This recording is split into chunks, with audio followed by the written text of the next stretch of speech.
Goat movie দেখে আমি কিন্তু সত্যিকারের গোট হয়ে গেলাম। তো আমার মনে হয় যে বিজয়ের এই সিনেমাটা শুধুমাত্র পয়সার জন্য সাইন করেছে, কারণ বিজয়ের থেকে এই জাতীয় সিনেমা অন্তত এক্সপেক্ট করি না আমি। তো এই সিনেমার গল্প হচ্ছে বিজয় একজন রয়ের ফিল্ড এজেন্ট। তো বিজয়, শ্রীকান্ত এবং প্রভুদেবা তিনজনের বন্ধু। তো বিজয় যে এখানে কাজ করে সে তার স্ত্রীকে সেটা জানায়নি। তার রোলটা করেছে হচ্ছে, সেই স্ত্রীর রোলটা করেছে হচ্ছে শ্রীনা, এবং এই দুজনের একটা সন্তানও আছে। তো বিজয় একদিনকে থাইল্যান্ডে একটা কাজের জন্য যায় এবং তার স্ত্রী এবং সন্তানকে নিয়ে যেতে বাধ্য হয়। তো সে যখন থাইল্যান্ডে ঘুরছিল সেই সময় তাকে গুন্ডারা অ্যাটাক করে। এর ফলে তার স্ত্রী অসুস্থ হয়ে পড়ে এবং তার স্ত্রীকে হসপিটালে অ্যাডমিট করতে হয়। এবং সে যখন অ্যাডমিট করার জন্য ফর্ম ফিল আপ করছিল অফিসে, হসপিটাল রিসেপশনে, তখন তার ছেলেকে একটি জায়গায় বসিয়ে রেখে আসে। কিন্তু সে যখন ফেরত আসে তখন দেখে তার ছেলে সেখানে নেই।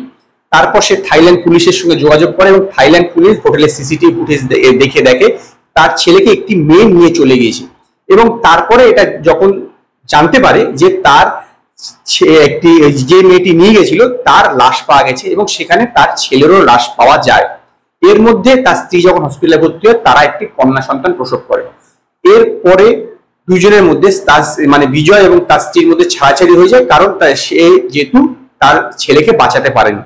এর 20 বছর পর বিজয় একটি মস্কোতে একটি কাজের জন্য যায়। 15 বছর পর বিজয় একটি মস্কোতে কাজের জন্য যায়। সেখানে গিয়ে সে আবার তার ছেলেকে দেখতে পায়, কিভাবে আইডেন্টিফাই করতে পারে, পুরোপুরি প্রায় একই রকম তার মতো দেখতে। এরপরে সে তার ছেলেকে নিয়ে চেন্নাইতে ফেরত আসে। তার ছেলে চেন্নাইতে ফেরত আসার পিছনে কি উদ্দেশ্য, এতদিন তার ছেলে অ্যাকচুয়ালি কোথায় ছিল, সেটা জানতে হলে আপনাদের এই 3 ঘন্টার একটি বোরিং সিনেমা দেখতে হবে। এই সিনেমার ভালো দিক হচ্ছে যে বিজয়ের অ্যাক্টিং। এখানে বিজয়ের ডাবল রোল, বাবা এবং ছেলে দুটোতেই ভালো রকম অভিনয় করেছে। বয়স্ক যে রোলটা করেছে তার বডি ল্যাঙ্গুয়েজ একরকম, যে ইয়ং যে রোলটা করেছে তার বডি ল্যাঙ্গুয়েজ একরকম। এখন যা ভিএফএক্স এর যুগ এসে গেছে তাতে কিন্তু এই জাতীয় রোল এখন করা অনেক সুবিধা হয়ে গিয়েছে। তথাপি দুটো রোলের ক্ষেত্রে বিজয় দুর্দান্ত অভিনয় করেছে। এছাড়া যে আরো যে আছে জয়রাম, শ্রীনা, মীনাক্ষী চৌধুরী, শ্রীকান্ত, প্রভুদেবা, প্রত্যেকে নিয়ে নিজের জায়গায় ঠিক আছে। অভিনয়ের দিক থেকে কারোর কোনো খামতি নেই।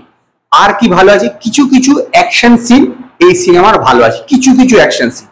আর বাকি খারাপ কি আছে, বাকি সমস্ত কিছুই খারাপ। এর কোনো একটা স্টোরি এতটাই প্রেডিক্টেবল যে একটা সিন হওয়ার পর পরের সিনটা আপনি ইজিলি বুঝে যাবেন এরপরে কি হবে, তারপরে কি হবে সেটা বুঝে যাবেন। মানে এতটাই স্টোরি প্রেডিক্টেবল। স্ক্রিন প্লে সেরকমই একদম। এবং শুধু তাই নয়, ভালো কোনো ডায়লগ নেই। এছাড়া গানগুলো তো মানে বিরক্তি উৎপাদন করবে আপনার মধ্যে, যে এতটাই খারাপ গান, মানে হট করে গান চলে আসছে এরকম ব্যাপার। এবং গানগুলো অত্যন্ত খারাপ।